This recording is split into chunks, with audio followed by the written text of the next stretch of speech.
पिछले गुरुवार को मैंने अपनी जान लेने की कोशिश की। कोई खास वजह नहीं है, कोई तनाव भी नहीं है,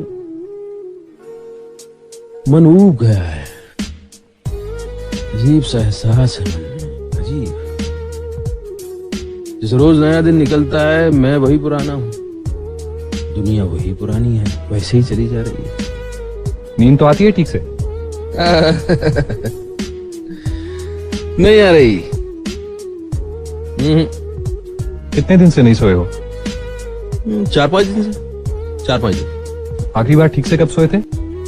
कब सोया था? पिछली बार जब अपने गांव गया था, माँ की गोद में सर रख के लेटा था, वहां आई थी। बहुत गहरी नींद आई थी। वो सोता रहा घंटों।